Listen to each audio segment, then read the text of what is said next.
Doc, Oh, pare, kanina pa kita tinatawagan na.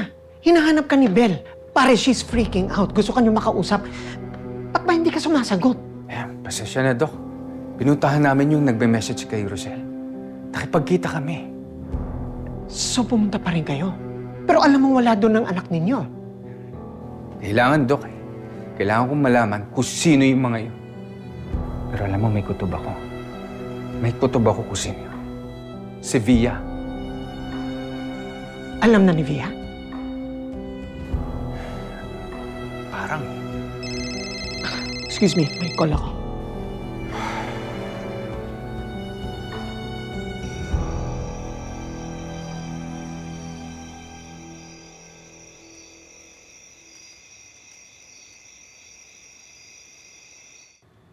Dad, Oh, hinahanap mo daw ako, emergency? alam ko ng totoo.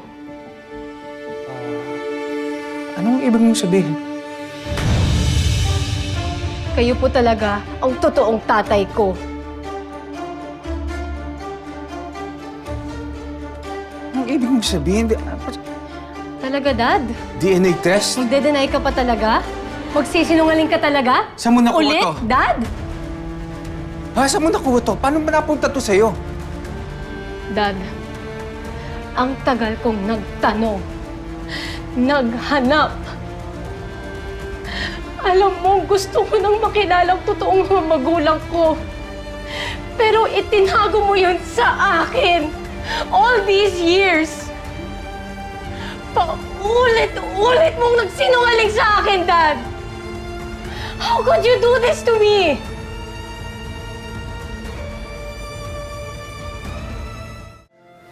Anak, patawarin mo ako.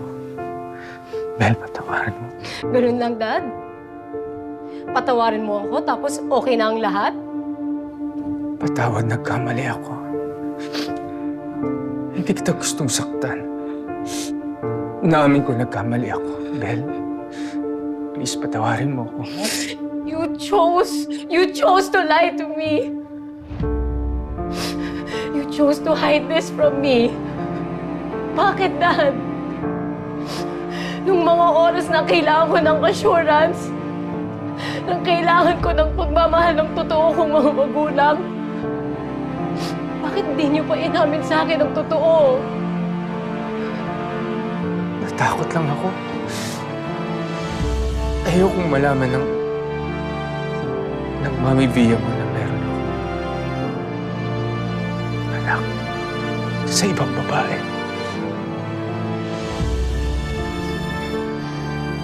So, sino ang nanay ko?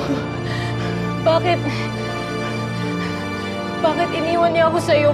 Bakit? Bakit? Bel, hindi ka niya iniwan. Hindi ka iniwan ng tunay mong ina. Kinuha kita sa kanya. Kinuha kita sa kanya, Bel. Kinuha kita sa kanya. Hindi ako nagpaalam. Ako ang ama ng dinadala mong bata. Handa akong panagutan ka. Nanagutan ko yan. Pananagutan? Oo. Nanagutan ko dahil ang totoo, hindi pa kami okay ni Via. At bala ko pa rin siyang hiwalayan. Ano? Nasisiraan ka na ba ng ulo? Aksidente yung nangyari sa atin. Hindi ako papayag na magkahiwalay kayo ni Ma'am Via nang dahil sa akin. Hindi makakayanan ng konsensya ko yun. Alam kong hindi madali. Pero kakayanin ko. Gagawin ko ang lahat para itaguyod ang anak ko. Kaya ko! Paano kung kunin ko yung bata? Papayaran kita. Malaking halaga.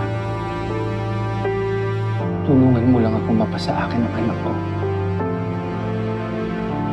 Siya po ang anak niya ni Rosel. Akala ko hindi na matutupad yung na magkaroon ako ng anak. Paano yung bata? Saan mo siya dadalhin? Nandiyan ka naman eh. I really feel bad for the child. Basta na lang iniwan ng nanay matapos ipanganak. No family, no one to take care of her.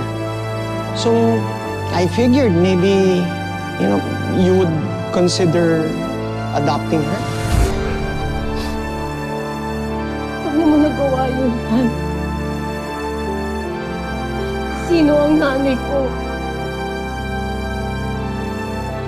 Sino ang nanay ko, Dad?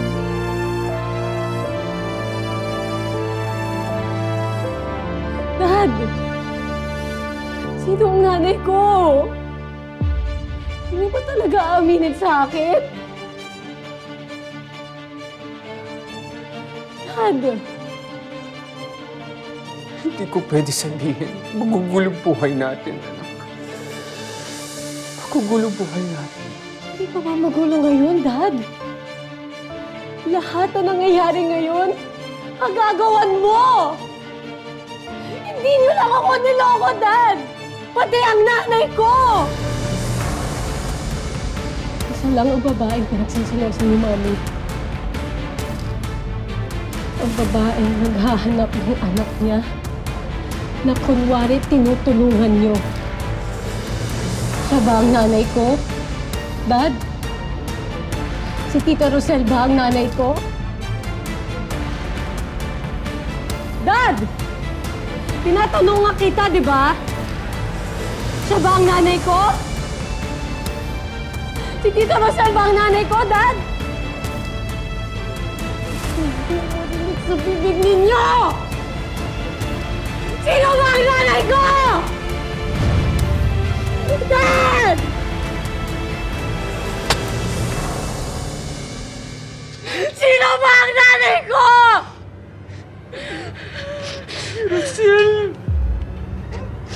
Rosel, nanay mo. Yan tunay mong ina. Kinuha kita kay Rosel. Di ka niya pinamigay. Kinuha kita. Walang paalam.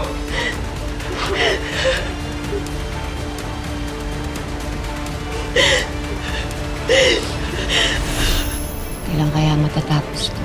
Tatapos pa kaya yung paghihirap natin? Tinago niyo ako sa nanay ko. Tinago mo sa akin ang totoo all these years. Years, Dad. Ma'am, patuloy pa rin po ang aming pag-iimbestiga para matukoy kung sino ang nasa likod ng lahat. Dapat lang. Dahil gusto kong makaharap ng taong nagnakaw sa anak ko.